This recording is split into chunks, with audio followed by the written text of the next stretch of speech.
The Lampgrass Monk. In the gentle hush of twilight, a young scholar named Zhu Zhong and his betrothed Liu Cixi found themselves pausing before an old temple on their journey. Within its dim halls, they encountered a curious monk no larger than a wisp of lampgrass, light enough to fold himself away beneath a teacup. Despite his odd appearance, he carried an air of quiet confidence and unexpected kindness, and soon the three were talking like old friends under flickering lantern light. It was then that Zhu Zhong's gaze fell upon a painting of a woman so exquisitely beautiful that his breath caught in his chest. Her eyes held tales of unspoken longing. Her features seemed almost alive beneath the thin layer of lacquer. He dared not speak at first, but the lampgrass monk, perceived the longing in his heart and offered him a strange, enticing favor: the chance to step inside the painting, to cross the threshold into that woman's world. Liu Cixi's hand trembled. She sensed danger, yet saw in Zhu Zhong's longing something deeper than desire, a dream seeking fulfillment. Against her better judgment, she urged caution, but when Zhu Zhong pleaded with desperation, she too agreed. Not out of weakness, but out of love. With a silent nod, the monk led them through a ritual of chants and incense smoke, anchoring their spirits to the lacquered surface. Then, with a rush of wind, Zhu Zhong found himself standing in a world painted in living color. Before him, the woman from the painting, Qing, watched with eyes like dawn on still water, her beauty more breathtaking in motion than in art. Around them danced her sisters, Ming and Ming, laughing and drifting like petals on a breeze. For a moment, the world felt made of dreams. But dreams, especially those woven in lacquer and pigment, often conceal darker truths. At first, life within the painted realm seemed almost too perfect. Qing welcomed Zhu Zhong with a warmth that melted his hesitance. Her voice was soft as falling petals, and every gesture carried a grace both regal and tender. The other sisters, Meng, mischievous and spirited, and Meng, quiet as drifting mist, hovered nearby, sometimes teasing, sometimes guiding him deeper into their world. Days blurred into nights, though the painted sky never truly changed. Zhu Zhong felt as if he had stepped into a dream where time itself bowed before beauty. Yet Liu Cixi, who could glimpse him only through the monk's magic, grew uneasy.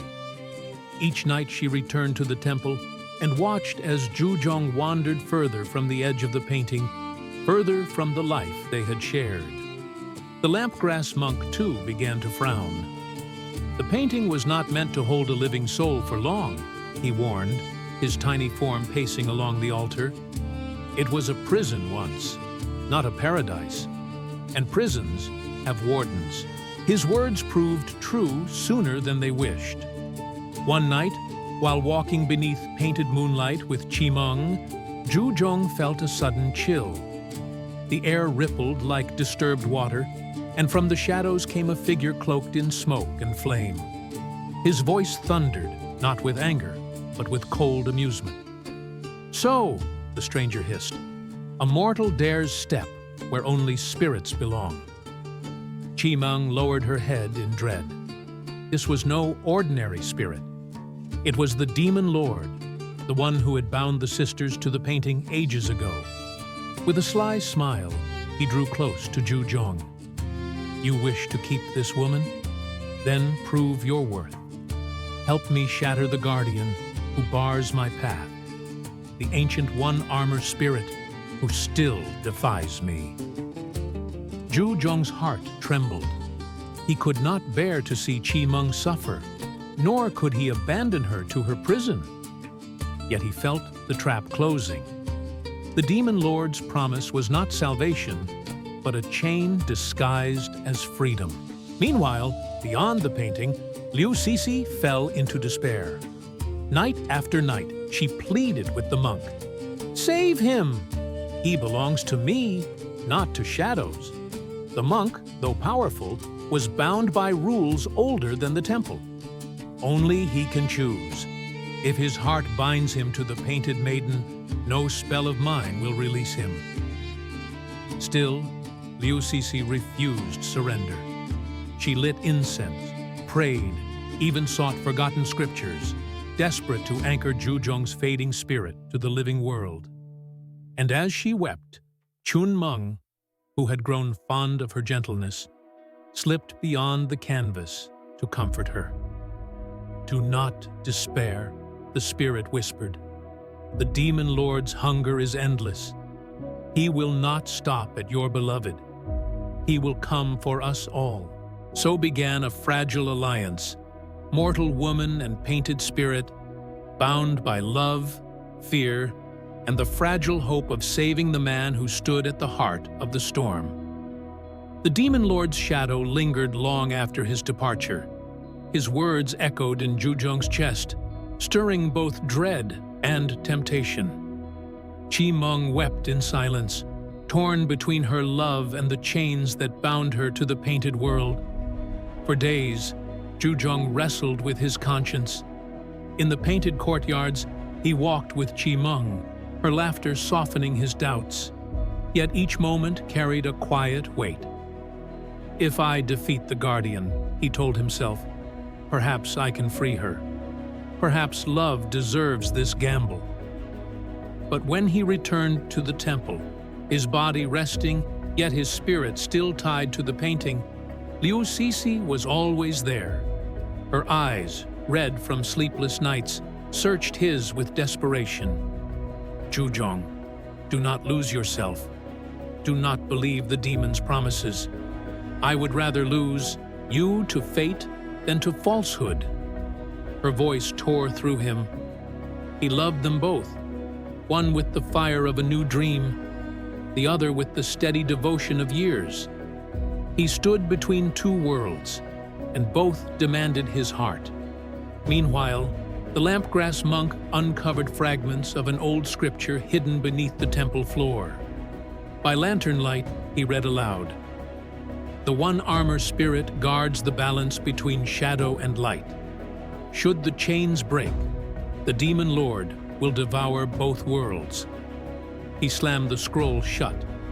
If Zhuzhong strikes down the guardian, it will not free Qi Meng. It will free the demon himself, and none of us will survive. Chun Meng, mischievous though she was, had grown protective of the humans. She crept back into the painting and whispered to her sisters, "The demon must not win. But how can we resist? Our chains are older than memory." The sisters quarreled.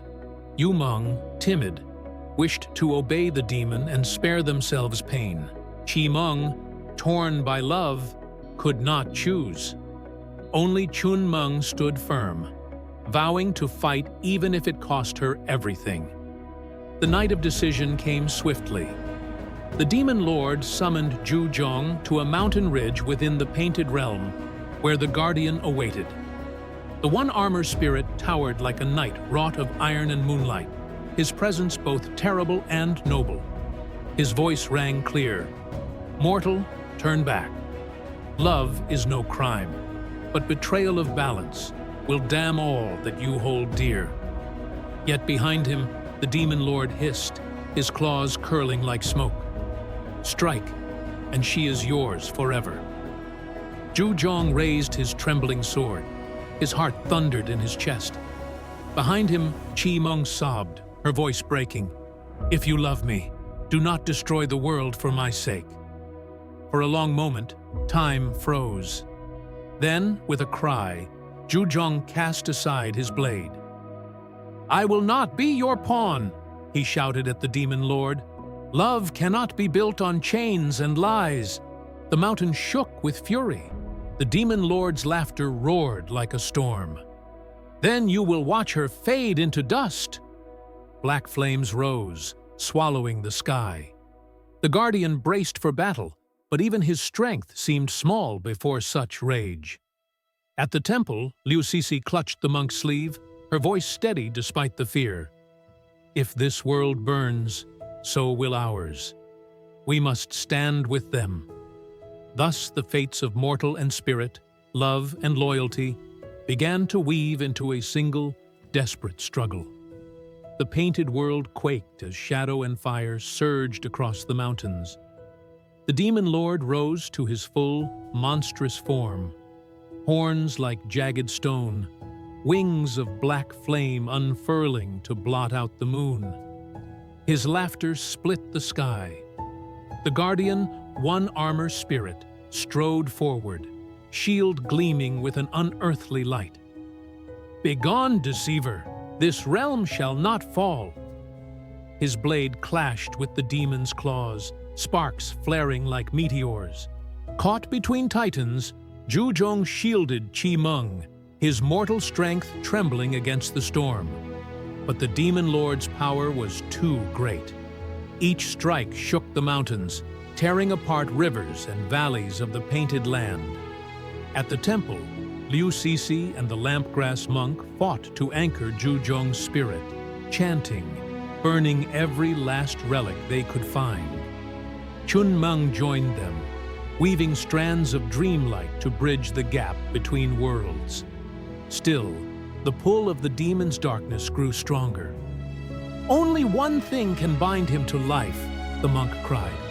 "A living vessel, a body strong enough to host a spirit torn from chains." The words pierced Liu Sisi's heart. She understood at once.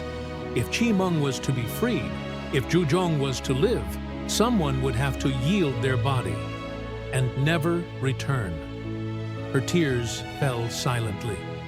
She thought of the nights she had waited, of promises whispered beneath starlight, of the simple dreams she and Zhuzhong once shared. Love, she realized, was not possession. Love was giving, even when it meant letting go. With steady hands, she pressed her palms together in prayer. "Monk," she said, voice calm though her eyes burned, "guide me." The ritual began. A surge of golden fire wrapped her form as her soul rose from her body. In that moment, she looked across realms, and Zhuzhong saw her, saw the woman who had stood by him since youth, offering everything, asking nothing. "No!" he cried, struggling against the storm. "Sisi, don't do this!" But she only smiled through her tears. "If your heart truly belongs to her, let my love be the bridge. May she walk again in sunlight, while I will watch from the shadows." Her body shimmered, and Qi Meng gasped as she felt herself pulled from the painting. The chains shattered, the prison dissolving into fragments of light. Liu Sisi's form dissolved into that same light, flowing into Qi Meng, granting her flesh, breath, and heartbeat. The demon lord roared in fury. "No sacrifice can undo my hunger." He lunged, his darkness engulfing all.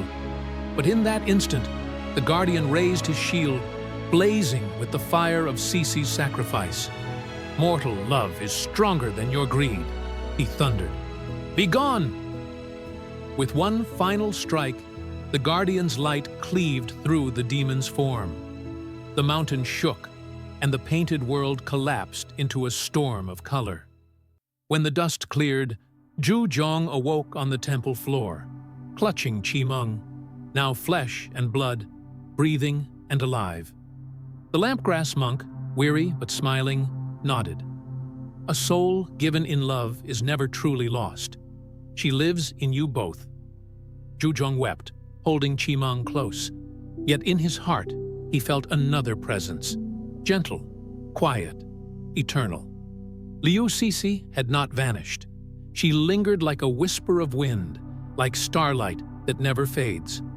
And so, the scholar and the spirit woman walked from the temple hand in hand, beginning a new life beneath the open sky. Yet every night, when the lamp's flame flickered low, Zhuzhong would close his eyes and feel Sisi's presence watching over them, as constant and unwavering as the moon.